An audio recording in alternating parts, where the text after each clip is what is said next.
I have shelled the beans that I got from the plot, and I'm planning to cook them today. I'm thinking that I'm mainly going to treat them as fava beans and try to cook them like that, but it's going to be an experiment and we're going to see how that's going to turn out. And I'm just going to use a few things that I already have on hand today. So I have a couple tomatoes, an onion. I want to add some herbs, so I have some dried herbs that I've been drying from the garden.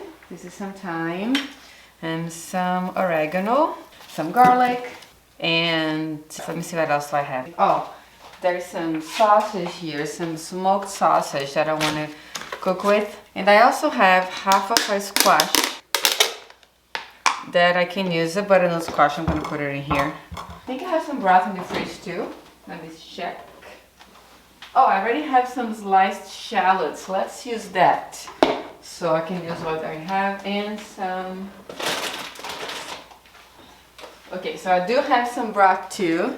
This is just some chicken adobo broth that I had taken from the freezer the other day. I was planning to do a different recipe with this, but since I have it in here, I think I'm going to use it because I like to cook this with broth instead of water. I made this a couple weeks ago, and I usually make it a lot and I freeze it. I added a lot of dried peppers and some other flavorings to it, so I called adobo chicken broth.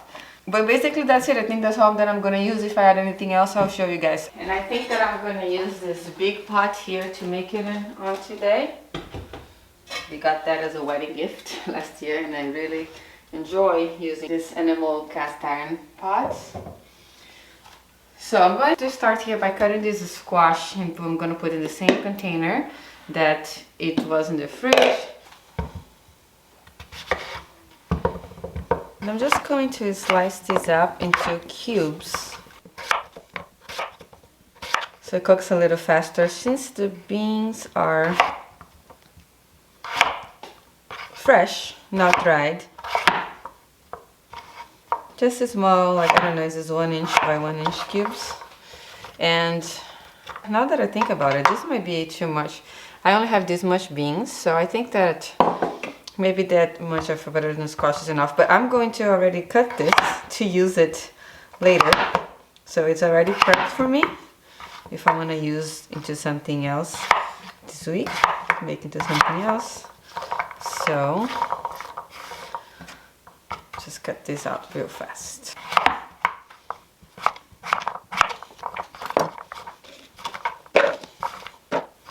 I'll put them all here, and I'll just use as much as I feel it needs once I start cooking those beans. So squash is done.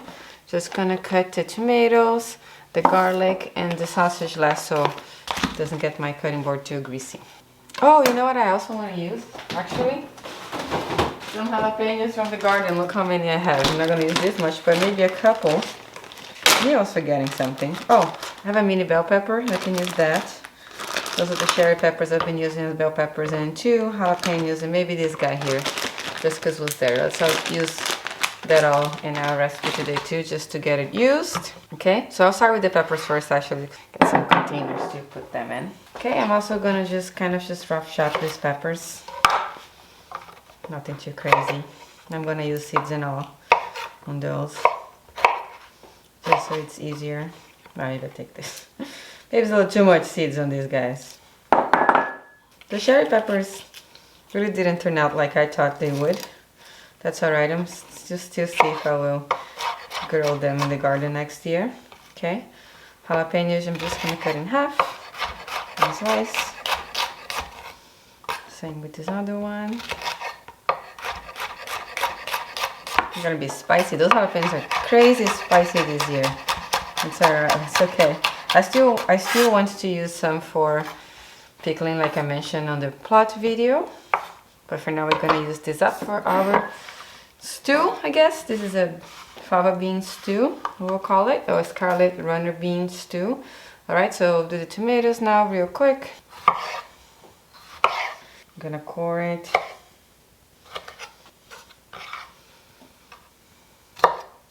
I leave the seeds of the tomatoes, I don't seed them usually when I'm cooking. So I'm just gonna cut in half like this.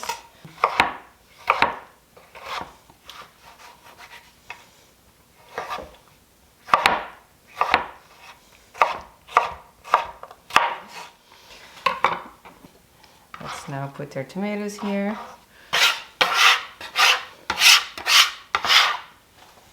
I'm going to use 4 garlic cloves for this. Might sound like a lot, but I really like garlic. So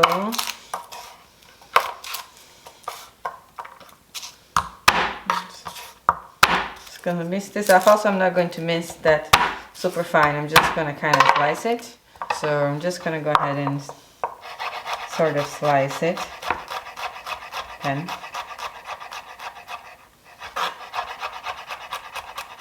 I also like when it's big like this too, because it gets like nice and golden brown, gets some nice little crispy edges. But we're not trying to be super precise here. Alright, and last thing is the sausage, and we're gonna start cooking. I'm gonna turn the stove on so that pan starts heating up. Okay. I'm gonna cut it on the bias like this. Kind of like we cut for feijoada in Brazil. It's kind of inspired on Brazilian cooking. Our main like based seasonings is usually garlic, onion, tomatoes, and peppers. So I'm going to use shallots today just because I have them. But so someone in the comments say that they wanted to see more Brazilian cooking. So this is inspired on food that I ate back home. Okay, now I'm just going to move all of these ingredients close to the stove. So we have them all ready for us when it's time to add them. And the herbs I'm going to bring as is because I'm going to just break a little and put it in. Just that, our beans and our broth. So our pan is hot, so I'm going to start by adding some oil. I'm going to do the sausage first to get nice and brown. Too much oil. And the shallot. Put it in for medium. Now I'm going to add the peppers and the garlic. Oops, I keep bumping the camera. Sorry guys. And the garlic.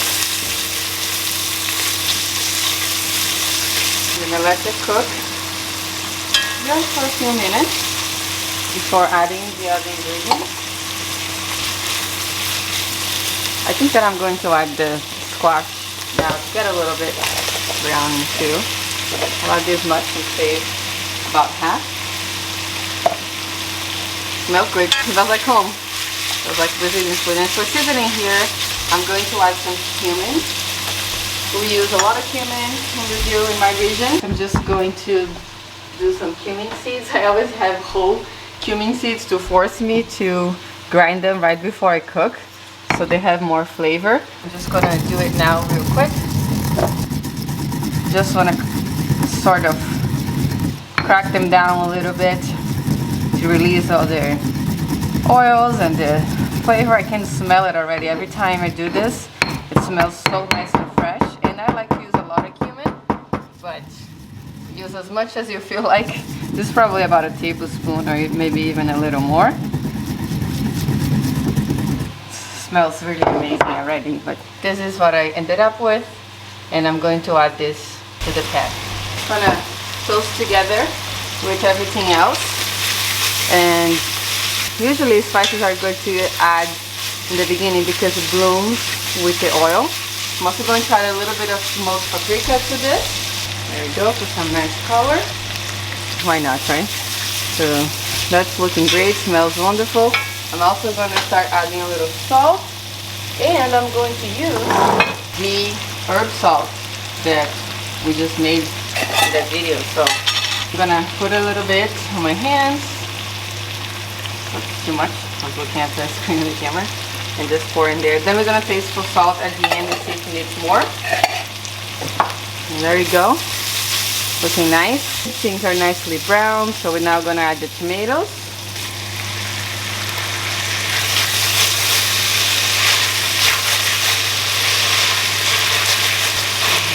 Beautiful.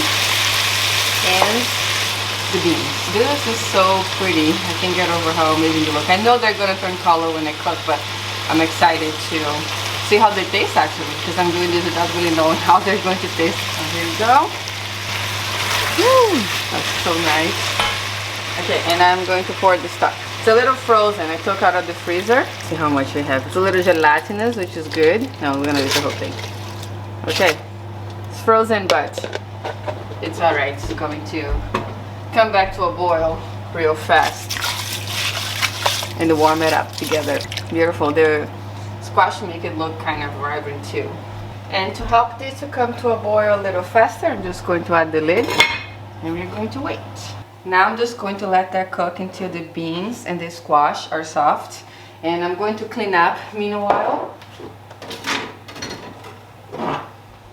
Okay, so this just came up to a boil, and I realized that I forgot to put the dried herbs.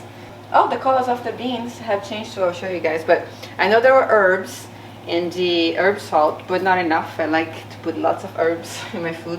And for this here, I am just kind of pulling off and put it in. You can still pull the whole stem and put it in too, but then have to take the stem after, before eating, so I'll just do that. And then this is some leftover oregano from when I made the herb salt. I decided to just hang it upside down and dry it.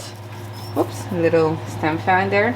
We're gonna add a little bit in here too for extra flavor. So I like to add my dried herbs in the beginning of the cooking process so they have time to infuse all of their flavors in there, and then I add the fresh herbs like parsley or cilantro at the end when I finish cooking. But look at that, the color of the beans is starting to change already. They're getting to like a grayish color. I don't know if you guys can see. Oh, there's some that haven't changed color yet. Let me see if I can fish them out. Like this guy. I wonder if those are a bit on the drier side. Oops. We'll see how they're gonna turn out. But we're gonna let this cook for at least 20 minutes in here, I think. And then I'll check and see how they're doing. As soon as they get tender, we're gonna try this out and see how they taste. I'm going to put the lid back on, close it up, and wait. Look how pretty the green stalks look outside with this nice light. Alright, it's been 20 minutes. Let's taste it and see if it needs to cook a little more. But first I want to see how the beans look, the color, and show you guys where the camera is close. Well, that's nice. Some of them kind of stunning gray, but some of them kept some of the specks. So that's kind of cool. Alright, now let's taste it. Okay, I guess I should test if they're soft first. I'm gonna try to squish one against the pot. Yep, okay, seems cooked. Now, let's see how it tastes like. See if it's cooked. Here, I'm just tasting the bean by itself without the broth. So, oh my god.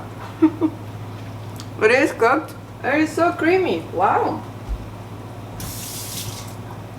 Wow, I was not expecting to have so much creaminess, I guess. Wow, extra delicious.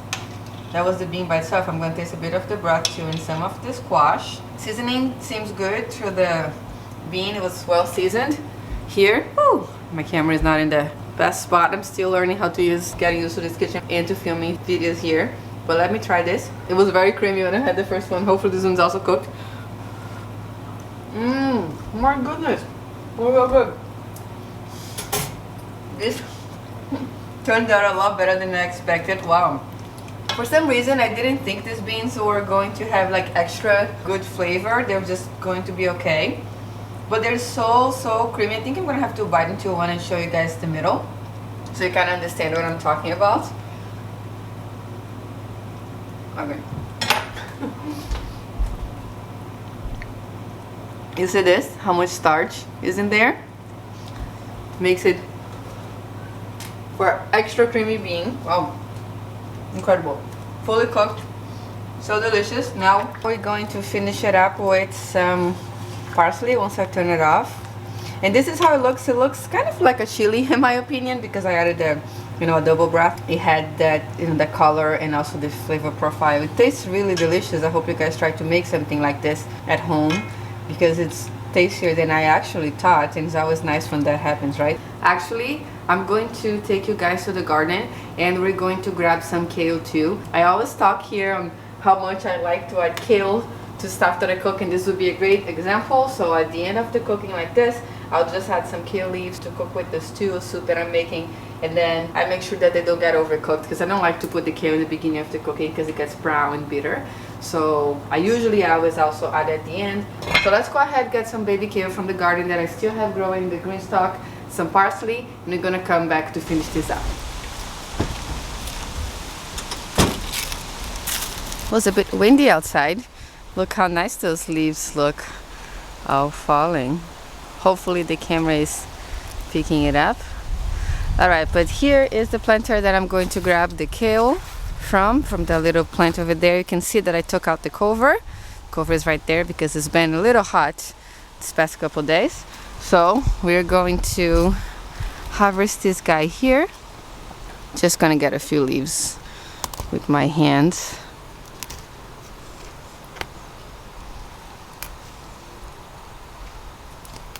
Not too much, I just want to add a handful in there. Get those guys too, since they have little bite marks on them. And the parsley I have growing in here, and I'm just gonna grab a few stems as well. This one's a little bent, we're gonna get that, and I'm gonna grab a few more, just a couple more. There we go. Let's bring this inside. Oh, and I just remembered that I actually have some parsley that I harvested earlier in the fridge already, so let's use that as well. I guess the more the merrier.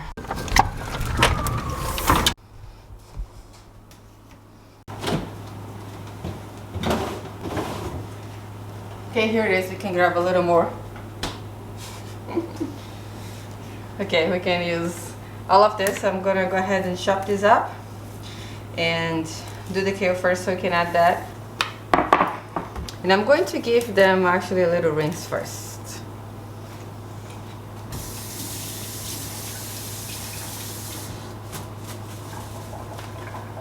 The one that I had in my fridge was already washed, but since I mix it together, just rinse them all together. It's okay, not a problem. Now for the kale, I like to use the stems too, so I'm just going to cut fine on the stem side. And then when it comes to the top, I go a little bit bigger because I like to see the kale leaves in there. And I'm not kidding when I say that I do this to almost all my soups and stews. We love kale over here in this house. And for the parsley, you can take off the bigger stems. The little ones I don't mind chopping all together. And I like to save them for making stock. I try to make all my stock homemade. I'm gonna get this parsley and cut rough chop. I'm not gonna cut this super fine. I like to see the pieces of parsley in there. And I usually just put this in little containers, but I'm skipping that because I already did the dishes. So I'm just bringing the board over here with me. This is still boiling. And I'm just going to add the kale first. I like to let it cook for a minute or two before turning it off.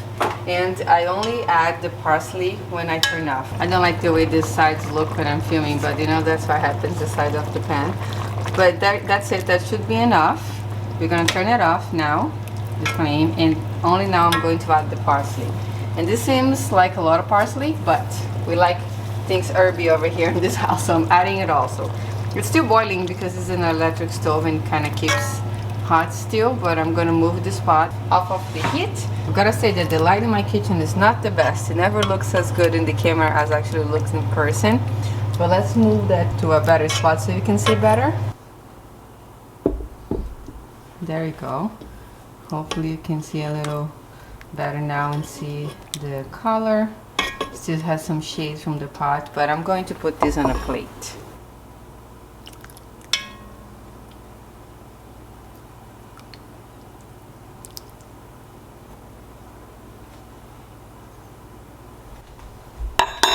Look at that. Oh, got a little dark again. Isn't it nice? I'm very happy with the way this turned out. Now, I'm gonna eat it. So now I'm going to take some time to sit down and enjoy this delicious meal. I'll have one more bite here with you guys. to taste with the kale and the parsley. And my favorite butternut squash. I love squash season. I love eating winter squash. Oh my god, so good. The parsley is very good in there too, even though I usually have it with cilantro. It's perfect. Highly recommend. I wouldn't change this recipe actually. If you're trying to make it, maybe you can just try to follow the video along and make just how I made it, because I'll be very honest with you, it tastes really good. Obviously, the broth that I used had a big impact on it, but you can probably just use chicken stock and add a bit of the chipotle and adobo sauce if you have some. If not, you could skip that too. But it is pretty good the way it is, and now kind of regret not having written a more formal recipe, but I just wanted to cook with stuff that I had at home and make something quick, so we accomplished that, and I'm very happy with this meal right now, and honestly surprised on how good these beans actually taste. They'll definitely be in my garden plan next year. I am now going to always try to grow them again. It's such a beautiful plant with the beautiful red scarlet flowers that we had at the plot. So we are going to finish this video here. Thank you so much for watching, and if you try to make something like this with the beans that you harvested yourself, just please let me know. I'd love to know how it turned out. Thank you so much for watching again, and I'll see you next time. This is like the best bean dish that I actually have had in a while.